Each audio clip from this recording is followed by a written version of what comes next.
I would like to welcome you for this first FAQ webinar brought to you by EuroPubF Plus and EPHSA, the European Public Health Students and Alumni Association. Firstly, I would like to inform you that this webinar is recorded and that you will be able to see it again on the EuroPubF YouTube channel very soon. During this session, we will respond to your questions, the ones you submitted on the Google form before today, but you can also send us your questions in the chat. In case we do not have time to answer all of your questions, we will publish an FAQ on the EuroPubF Plus website, so stay tuned for this. Firstly, we are going to introduce ourselves for you to get to know us. So I'll start.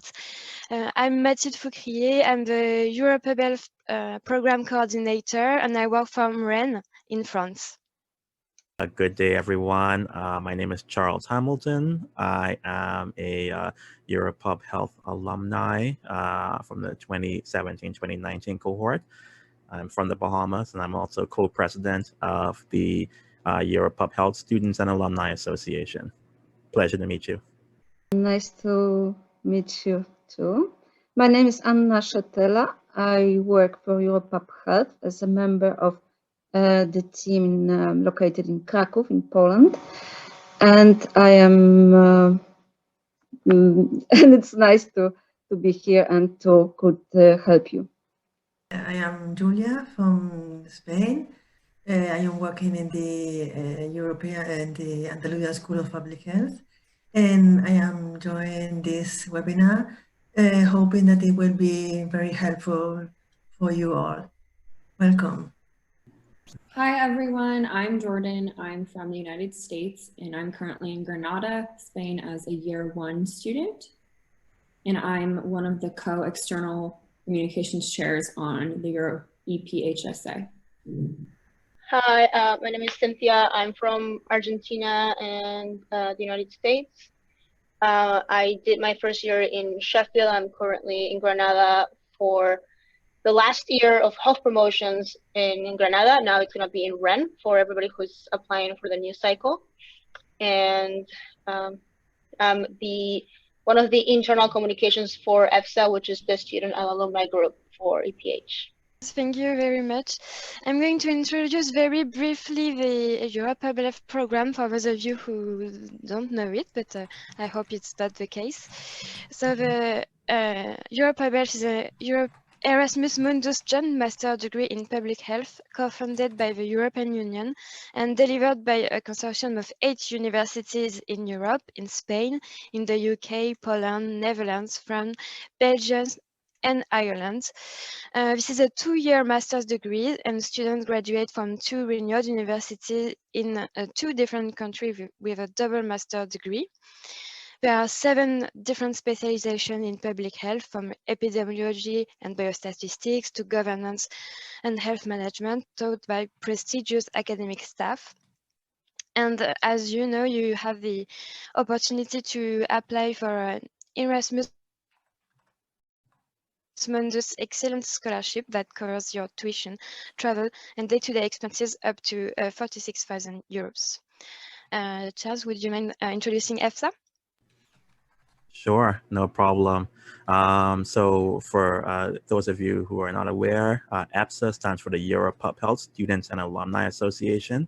We are a network aimed at EPH students and alumni, staff, and future students who have been accepted and confirmed by the EuroPub Health Consortium, which I know all of you want to be a future student.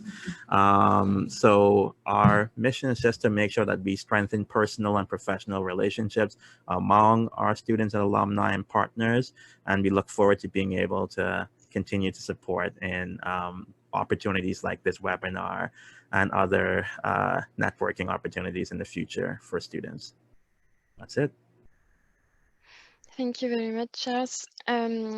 So before we start answering your question, I will remind the general timeline of the application process. As you may know, the applications for EuroPubF Plus are open since October. For all candidates applying for the Erasmus Mundus Excellence Scholarship, you have until 13th of January 2021. And then there is a second round for self-funded students only, which you can apply until the 11th of May. We received many questions, so we are really happy about that. Now we are going to answer some questions we received about the selection process. So the first question is for Anna. How important is the role and content of referees for this program? Does it carry any weightage in the candidate selection?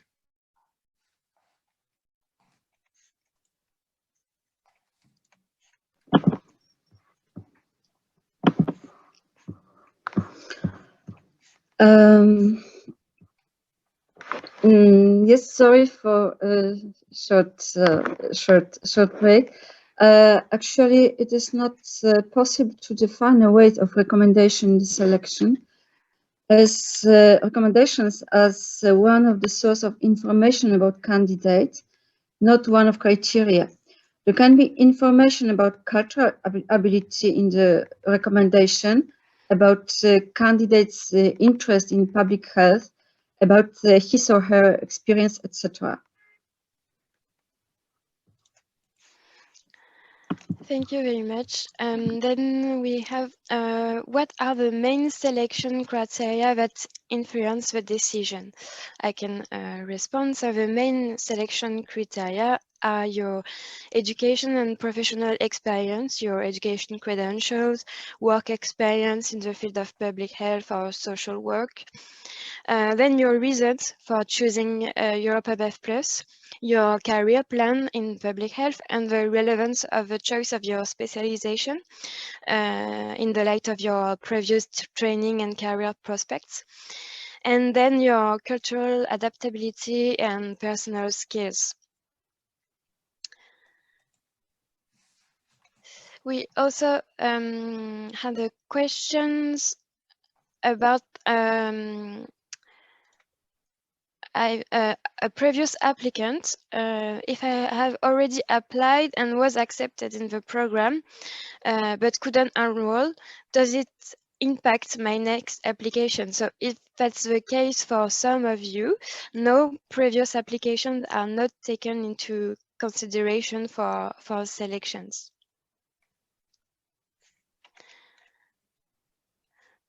Then I have maybe another question for Anna. How does the admission committee sort all of the international grading system? For example, a B grade in the US compared to an A in France.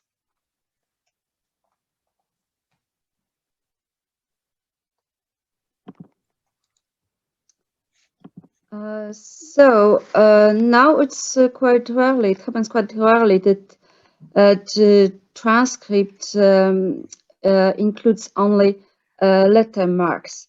As we ask our candidates, the transcripts should include a percentage, and it is quite easy to be compared.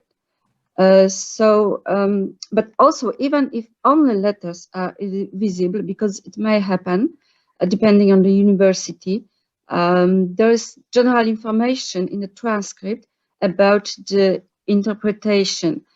The general rule is, please, our candidates, please do not try to make such interpretation by yourself. We have a team, we have our colleagues who can do it, because they've been working with this for several years. Thank you.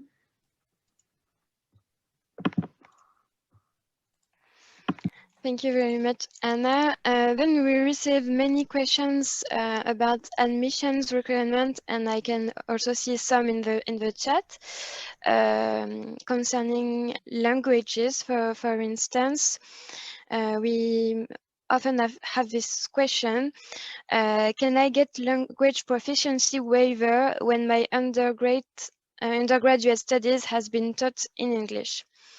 So you can see on our website the list of countries accepted in our requirements if you study in English in your private study. So it depends of your country of education. And also we often have this question, can I be selected without, I can see in the chat, without a language certificate, or why didn't you waive the language requirement due to COVID-19? So we still need to check the applicant's language level. As you can imagine, it is a major factor in the success or failure of students. And applicants need to be proficient in the language that you will study with. Plus, this year, we adapted due to the difficult conditions of the pandemic, and we accept tests taken online, such as IELTS or TOEFL. So I recommend you to check our requirements on our website. And we also have, is a third language mandatory for acceptance? So you have to be proficient in the language you chose to study in. So if you applied for a pathway in French or in Spanish, you need to speak French or Spanish. But if you choose a pathway only taught in English, no, it is not mandatory. Then we have many questions about your the experience requirements and the previous degrees. Maybe a question for Anna. Do you accept someone who already has a master in public health subspecialty?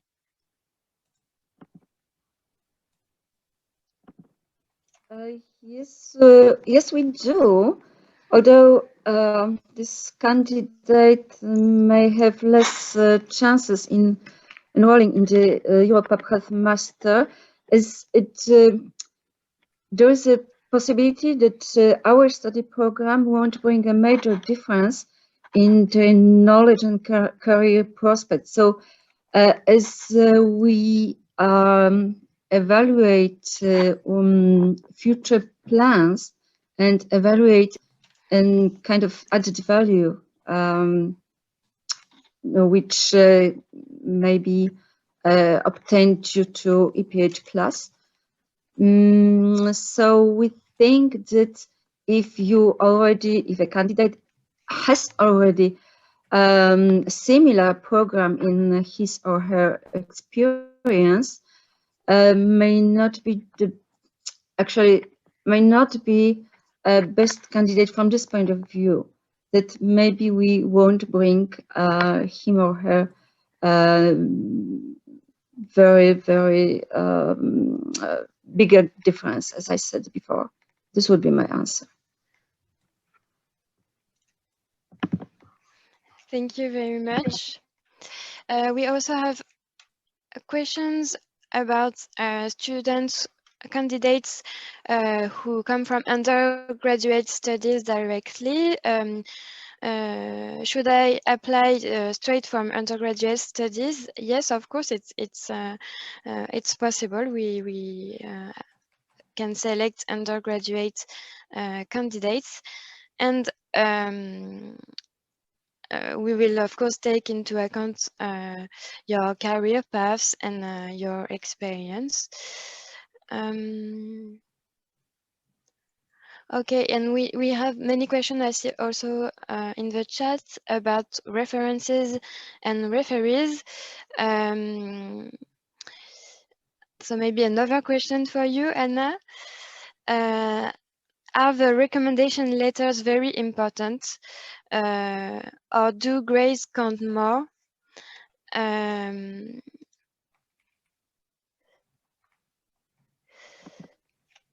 Yes, so both are important. I would say that if you are already if you have already graduated from the university, you cannot change it because it's the past. Although your recommendation letters, this is something a candidate may influence. Of course, what do I mean by this influencing? So you should choose your referee. You should choose someone, a professor or your employer, a person who will fill in the form before the deadline, because without this this reference, you won't be able to submit your application. So this is something you may influence, but on the other hand, it happens sometimes that in the very last moment, we receive emails from our candidates saying, please help us, what can I do? My referee had not filled this recommendation form in, and I'm sorry, we cannot do anything. So coming back to the question, what is more important? Maybe no, both, because it's hard to say. Also, is it, and also a question if it's bad if you do not have two professors. No, it's okay, because at least one of your referees should be your professor or your employer. Yeah, thank you. Thank you very much. Hello. Do you mind if I just interject for a second? Please. Yes, no problem. I just realized that we're having more and more persons entering into the chat, and I just wanted them to just be reminded that the webinar is being recorded, that you can listen to the panelists and see us. You can write your questions or comments in the chat. There's a lot that we have to get through. So what we don't manage to address in the chat or through what's been submitted ahead of time, we will be trying to find a way to share that online. And I just saw a question from someone that had said that that they didn't get a link to the Zoom meeting. Does that mean that they're not selected? No, no, no. This Zoom meeting has been set up so we can help all persons who are interested in applying to the program for the scholarship in the upcoming intake, which the deadline is in January. So I just wanted to clarify that, and we can get back to the flow of questions. I think we were talking about references, correct? That's right. Thank you very much, Charles. No problem. Yes, I think Anna covered many of your questions about reference. I also saw a question in the chat. I have 3 referees. How can I submit? First of all, lucky you. But we only need 2 recommendation forms, so you will have to choose which one of your referees are the best to highlight your strong points.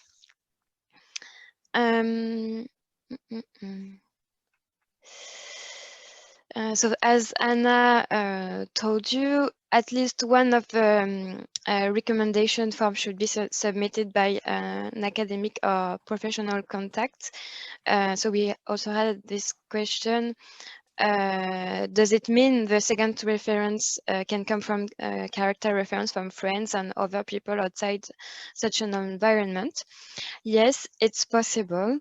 Of course, you have to select the referees that will highlight the better elements of your application. Then we have questions about how to choose your pathway during your application process. So maybe we can start with the experience from the EPHSA member. How did you choose your pathway? Maybe Charles or Cynthia or Jordan. No problem. I think just I'll defer to Jordan first, since she's the current first year, and then Cynthia in a year 2, and then I can talk afterwards. Sounds good. So I actually was super lucky in deciding that my second year pathway was also in the country that I wanted to study in. And it worked out that I was able for my first year to practice my Spanish skills and hopefully become more fluent. So that's why I chose Granada, because in the first year, all 4 of the universities teach the same and you receive the same degree. However, you experience with the country, and if you speak a different language besides English that you'd like to perfect, has really helped me, because I studied public health in undergrad as well and Spanish language. So now I'm able to study public health in Spanish. So for me, that was one of the main choices, and the country, because I would love to live in Spain. Hi, everybody. So I'm in the second year, and I'm from Argentina, but I moved to the US when I was in my teens. So I wanted to improve my Spanish. So I definitely knew I wanted to apply to at least do year 1 or 2 in Spain. I originally was thinking of doing Spain for my first year and then do Paris for EOH, Environmental and Occupational Health. What I did was go into the university's website and like look around, kind of like a lot of people I know picked by country. I also specifically looked at the curriculum and what subjects you could study through the, each concentration specifically. It also depends what you want to do later, what is your interest. So I mean, for me, health promotion in Spain, which is, like I said earlier, this is the last year that it's going to be in Spain. From this year on, it's going to be in Rennes. So this year is in Spanish. Then in that, I'm also interested in environmental occupational health. So you kind of have to pick what you really want to study and want to focus, and then try to get other experience out of it. Like for me and Jordan was to improve our Spanish to more of a kind of academic level. There's other people who do it because they're comfortable with Spanish. I know people who went to Paris and they want to improve their French. Even though the classes in Paris are in English, you still get to practice the language in the streets and stuff. I don't know. So hopefully it's helpful. So I'll say look around and see, the support and the classes, everything the university gives, and what you want to do in the future. And for myself, I'm from the Bahamas. I had a colleague who actually studied in the program earlier on, who had referenced it to me, and so I took a similar approach to Cynthia, in the fact that I looked at the pathways. I tried to figure out what was my interest. I knew I was very interested in policy. And I know that would have led to 2 different pathways, the Jagiellonian pathway or the Maastricht pathway.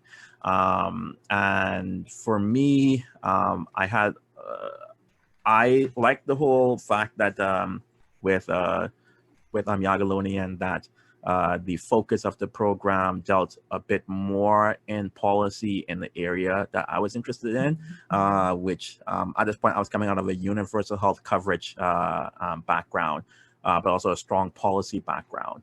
So that was my reason for picking my pathway. I know a little bit of Spanish, but I knew I was not fluent. So at this point, Sheffield was my first year pathway. And I think for those of you who are still trying to decide, try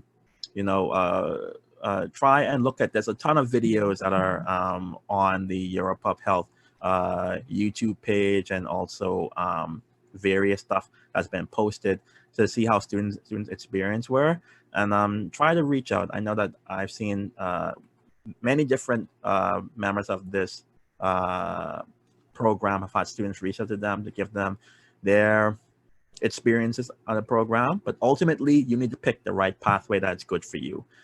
So yeah, whatever pathway you pick will be the best one for you. So I'll leave it at that and hand back over to Mathilde. Over. Thank you very much. It was really interesting to have your experience on choosing your pathway. Concerning pathway, we also had worries about Brexit for the application to the University of Sheffield, because it's, of course, current events. How will Brexit affect the application to the University of Sheffield? Will accepted candidates be automatically transferred to UCD in case of change in terms of agreement with the UK? So first, please rest assured that the University of Sheffield will participate in the program as normal until 2025. So candidates will most certainly be able to go to Sheffield. However, as you know, situation with Brexit is can be uncertain. So if Sheffield, for any reason that we cannot foresee, could not host scholarship holders anymore, students will be redirected to UCD, yes, but that's not the option we count on. Okay, I think we can move on to questions that are regarding cover letters and CV. So it's a question for Anna, and maybe after EPHSA member would like to react. What are the key elements that we should write about in our motivation letter? Any advice for writing this letter?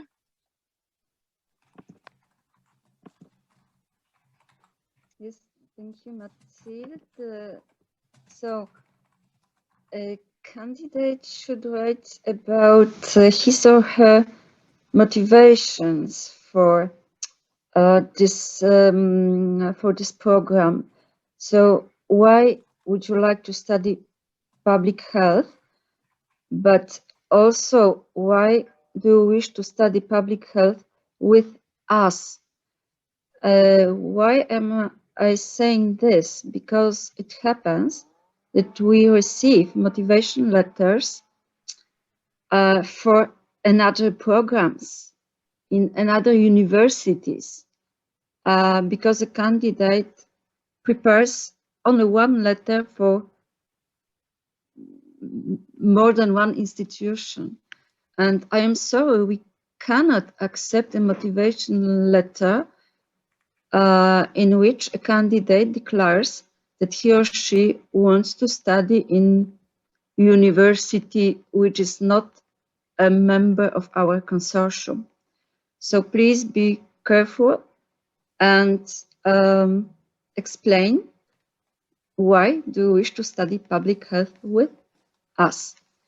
Then you should include some information about your future plans.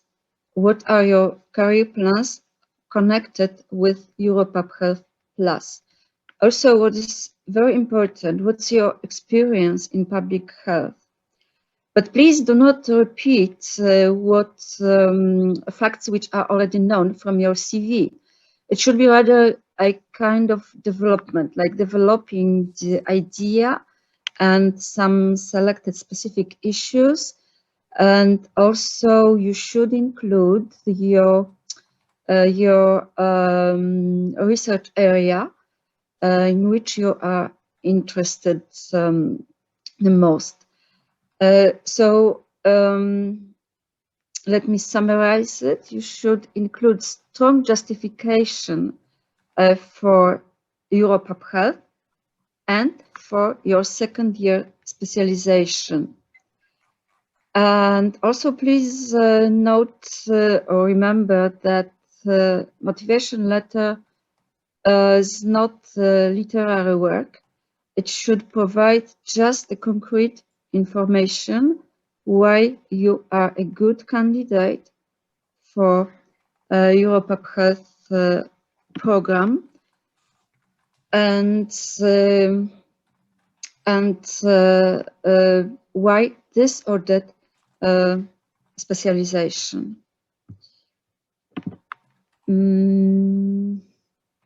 Charles, maybe you wish to add anything?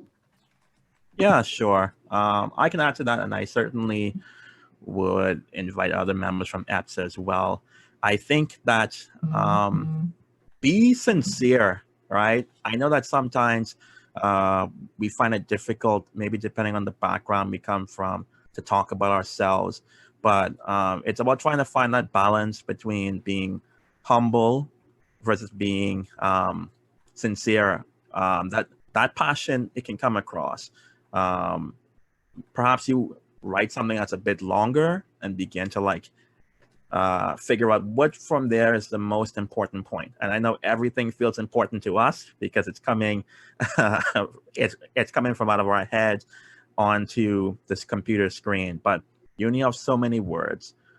What do you want the consortium to recognize about you to make you stand out? And why this program will help you to achieve those particular goals that you have in mind. So for me, I know that I took some time to write and rewrite the letter, and I also asked people who were close friends of mine and also persons who were acquaintances just to really be very honest with me and accept that positive and constructive criticism.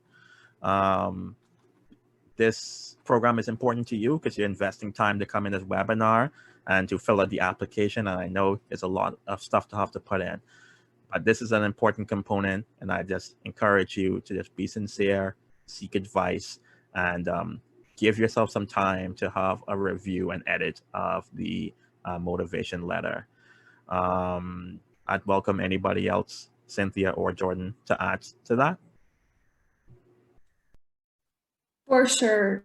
Basically, just like Charles said, is be honest, but be humble. I was very honest, and I just graduated from my undergraduate university in May, so I didn't have the work experience or the professional experience as much.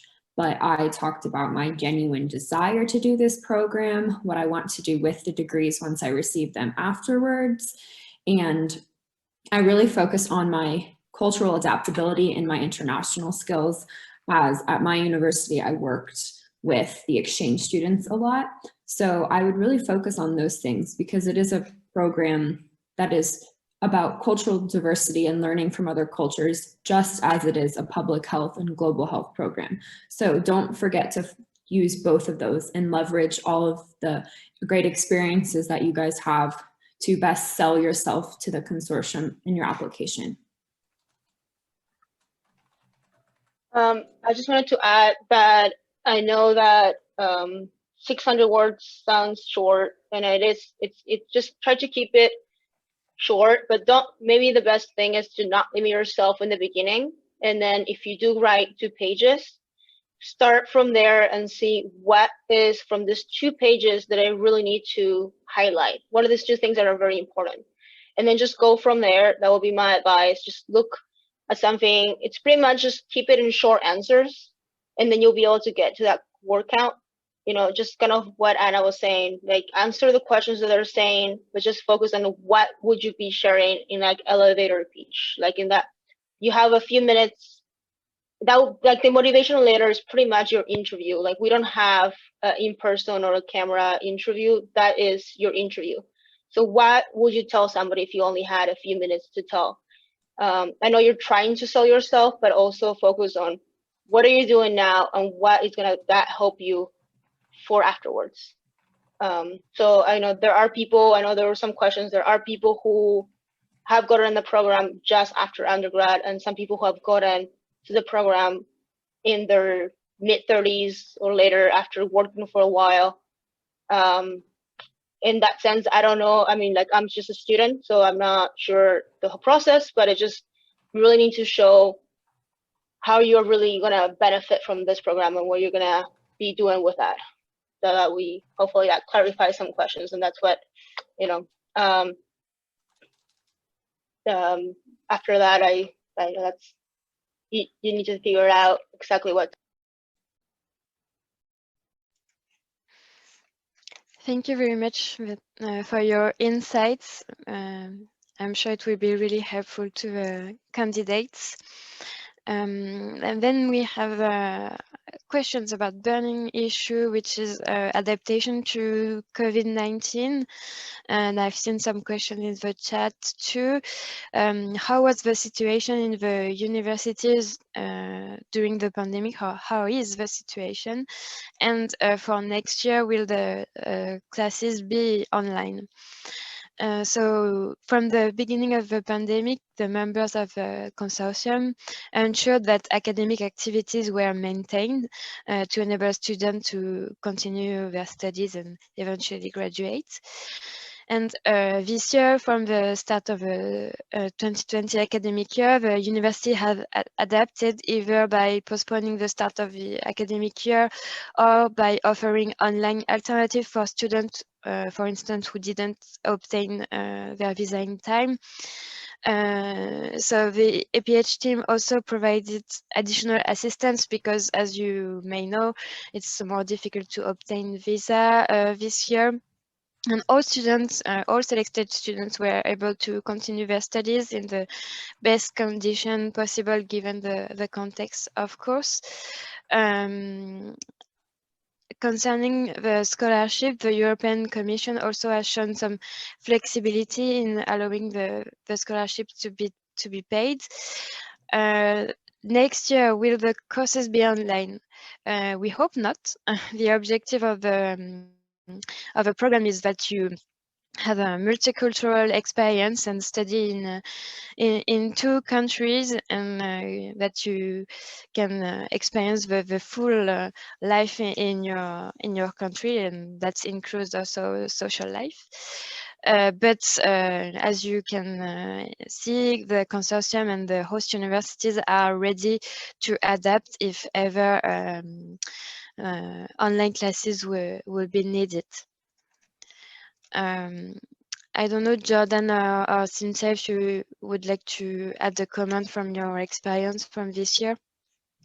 Yeah, I definitely can. The faculty and staff at the University of Granada and the Andalusian School of Public Health have done a very good job transitioning. And even yesterday, when my class suggested a few things that we think would improve online learning, right then they fixed them, and they're very willing to work with us.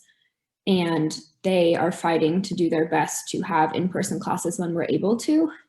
And throughout all of it, they've been very supportive. And of course, we all hope that we can have in-person classes again, but we've done our best to keep since it is a very small class of 21 people total with the other students, we're able to interact with them and Zoom with them, whether it's chat or in small groups, if we want to meet for projects in person. So as much as in-person classes are preferable, they've done a very good job, at least in Granada, with maintaining the academic level as best possible.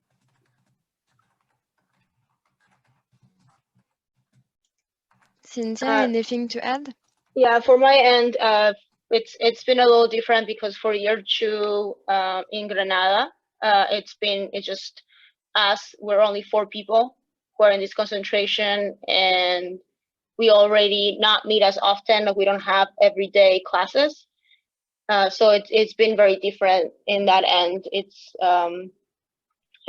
for us, we already meet online, and so it hasn't been that very different. It's been a little harder sometimes to get speakers to come, because if they're in the field, their schedule's a little busier right now.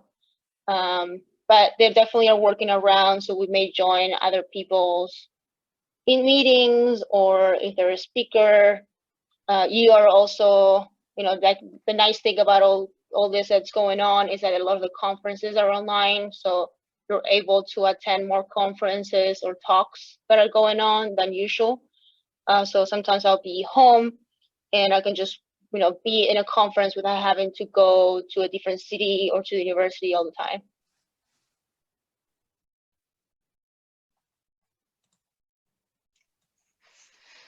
Thank you very much. Then we will speak about career prospects after your PubLF, after you've graduated from the master.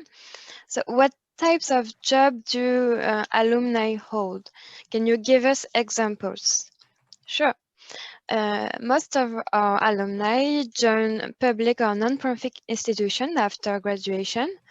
They undertake different functions such as management of health program, implementation and assessment of public health policy, but they also work as managers in social or healthcare institutions. For instance, in risk management and assessment, audit and consulting, education and research. I can give you some recent example of position held by our alumni. For instance, we have a researcher in air pollution and urban environment, health project manager in a non-profit organization, public health consultant, data analyst, quality improvement officer, epidemiologist, and of course, some students continue their studies with a PhD. Charles, would you present your career pathway after your PubLF? Sure. So I ended up going in a pathway where I started my own business. So I started a boutique public health, climate change, and communications consultancy business. So right now I have been managing a few projects, both nationally in the Bahamas, regionally in the Caribbean, and also internationally. So my main focus areas have been on climate change, but I've also been helping other organizations around support for IHR, international health regulations, dealing with particularly with COVID-19 that's popped up recently. Also around organizational management and policy with some organizations in Europe, and grant writing, because I've been doing a lot of grant writing proposals. But also just, your degree can take you anywhere. It's just about you trying to find a way to market your skills and being able to also, I know a lot of people manage to leverage their dissertation into a possible area to be able to get job prospects, and also recognizing as well that some people get their jobs immediately, some people take time, some people make their own career pathway, but it's about being able to just be persistent. If you're going to go through a degree for 2 years, do not get upset if you don't have a job right at the end of the degree. It will happen, or you can make your own pathway. And I know just from my cohort, there are people who are working for the World Health Organization, America CDC. I know Action Against Hunger. There are persons working in labs, pharmacy, pharmaceutical organizations, and R&D. There's a lot to be able to do. So don't limit what you can do based on your degree that you get at the end. But hopefully you're doing something that's meaningful and gives you joy when you wake up each day. So I'll hand it back over. Thank you very, very much. Of course, there are multiple possibilities for your future career in public health. Cynthia or Jordan, would you like to add something on your career plans, or maybe it's too early to know? For me, I'm not sure exactly what will happen after I graduate, but I know some people, I can go from experience, like some people do stay in Europe. It depends the connections they build or the job they're able to get. Some people sometimes end up getting, instead of like a full-time job, they get like internships or temporary positions, and they go from there. And I think that is not just dependent on this master's maybe because it's master they have more opportunities, but I've seen that happen also in the US, that sometimes you have to start, you got to put your foot in the door in a place as a temporary employee or a paid internship or something like that, or a research position, and then you can move up into a more permanent role from there. So that's just normal from my experience as anything in the world. I may actually go back to the US, and I have some connections. I'm trying not to lose the connections that I built there. I work in between undergrad and my master's. I accidentally found public health. That's my easiest way to say. And I think, you know, like not everybody has an undergrad that is public health related or science related. Mine wasn't. I just knew that I wanted to find something that I was passionate, and I found public health, and my undergrad wasn't in a science. So if you're interested in something that is, sorry, I just found a question that is for me, that is not a science base, but you have experience working in public health or something that is related to the path that you're picking, that you know, that you could apply and see where it goes. For the only 4 students in the second year of Granada is, so your cohort, so this year we have more universities, but this is my second year. Like this past summer, there was a new contract, and Belgium and, sorry, Belgium and Dublin got added. Legend Dublin got added. So before we only had Sheffield or Granada to pick as the first year country. Sorry, I'm gonna mute. There you go. So from there, from Sheffield, you get to pick the concentration. A lot of people went to Paris and Maastricht. There's 4 people as well in Poland, and then 4 people here. So the second year, you're picking a concentration. So even though your cohort may have been like 20 people in one university, or maybe this year would be more spread out than just a lot of people in Sheffield and a lot of people and some people in Granada, you'll be spread out in more universities and switching around more. Hopefully that was not as confusing. I got a little distracted there. But so we're only 4 people who are interested in doing the health promotion in Granada that is now in Rennes. So for example, if you pick to do governance, then you're gonna go to Poland, and you're only gonna go to the second year with the people who are wanting to do that concentration. So you're gonna be split out, but you're all gonna meet in the integration module that happens after each year. So that's where everybody comes together, which is this past summer was not in person, but this summer hopefully will be in person. And that's when you get to meet everybody and build connections with people from all over the world.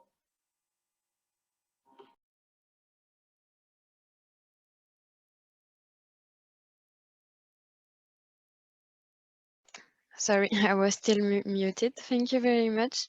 Jordan, anything to add about your career plan? So it is a little bit different in America when you want to attend medical school, because you can't go straight after high school. You have to do at least a 4-year bachelor's. So I plan after this master's to enroll in medical school, whether that is abroad or back in the US, because my ultimate goal is to work in humanitarian healthcare. So having the public health background and the medical doctor background is a key combination for me in order to do what I'd like to do. But since in Granada, there are 6 Erasmus students, and 3 of them are medical doctors in their respective countries all over the world. So not only am I learning a lot about public health in different countries and in general, but I'm learning a lot about healthcare and clinical care from their experiences. So it really is the best of both worlds.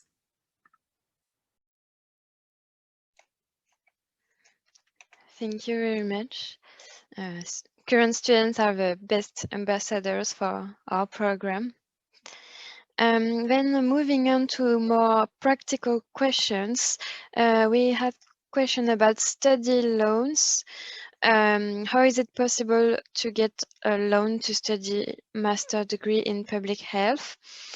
So as we already talked about, you have the opportunity to apply for the Erasmus Mundus Excellence Scholarship, but if you don't get it, there is also an application round for self-funded students. Concerning financial issues, I recommend you to visit our website, the Funding Your Studies part, and the European Agency website. There is the possibility of applying for Erasmus plus master degree loans. These are EU guaranteed loans with that you can apply to. We also have question about daily life once you're selected. How is accommodation arranged for most students considering the short time frame of residence for each semester? So when you get selected, students look for accommodation by themselves, but of course for accommodation, for visa process, and any other issues you may have preparing your departure, you will be supported by your host universities and the European Level Coordinator in advance of your arrival. And in several universities, there is opportunities to live on campus in student residences. So now I think we may take. Yeah. Hey, yes, I just wanted to just oh, let me turn my video. I saw that there were a few questions asked here that I'm just trying to pull through. Also noting that the webinar was going to end in 6 minutes. A question that was asked is, as the program covers 45,000 euros max, I'm assuming they're meaning the scholarships. They're asking, is this enough to cover all expenses for students? That's a question, I guess, that's probably even more useful for scholarship holders. How are they finding this? Yes. So this amount, which is a maximum amount you can get for the scholarship, covers your tuition fees. There's also fees for your travel, and the rest is for accommodation and daily life. So yes, it's calculated to cover your expenses during the program. I also saw a really good question that says that if they're not selected for a scholarship but could pay, what are the advantages of the Europub Health program compared to other master's programs? Well, I guess I don't mind quickly answering that. I think the international mobility is something that you are going to get out of this program compared to other programs. Being able to live, travel, and work in at least 3 different countries.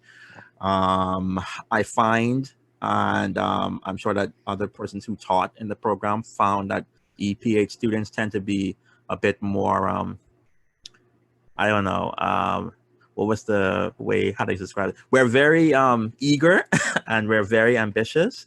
And so I found that I learned so much more even outside of class from my EPH cohorts members. So there's a lot more, but I think the mobility and the caliber of students that you'll be engaging with, I think were a big plus for me. And I also saw another question saying that they worked in public and international relations. I did communications and public relations before coming into the program. I just showed how that was connected to the type of work I was interested in public health. If there's any other questions that people see, I'm trying to go rapid fire before our webinar counts down. Yes, we have a question for Anna. I've seen this question several times. How many people generally apply for this program, and how many are eventually accepted?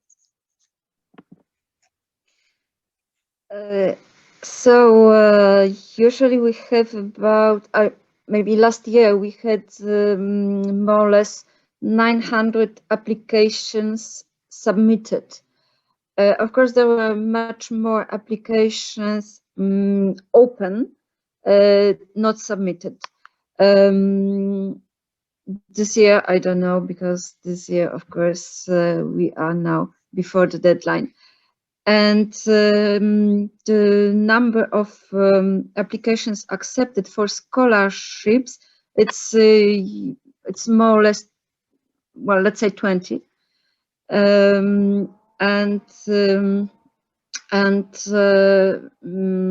For self-funded students, there's no limits, and we cannot say that we only accept 20 or 30 or 40 people. But for self-funded students, it depends on the evaluation of the application. So the cohort, each year the cohort is sometimes bigger, sometimes smaller. There was also, I remember, a question regarding the number of students for each pathway. So we try to have it more or less equal. We do try. However, of course, for some programs taught in Spanish or French, there are really less students because just because less students speaking Spanish or French apply for the program. I saw the question regarding only 4 students for second year in Granada. So this is the problem of English and Spanish speaking candidates. Thank you. I saw that we're about to wrap up now, but is there an email address that people can email their questions about related to the application process? Of course, assuming that people look through the website first and maybe listen to this webinar again, what's the best email that they can use? So I think it was already sent directly to the chat. For all questions regarding applications, first of all, please read carefully information that are on our website, but also on our FAQ and on the Imundus website. Otherwise, yes, I can see the email is reposted on the chat. So thank you very much for attending this session. We are very happy that many of you joined us. Unfortunately, we don't have time to answer all of your questions, but we keep them, and we will publish an FAQ article on our websites. And yes, good luck for your application, and we hope to see you in 2021. Have a good day, everyone, and good luck.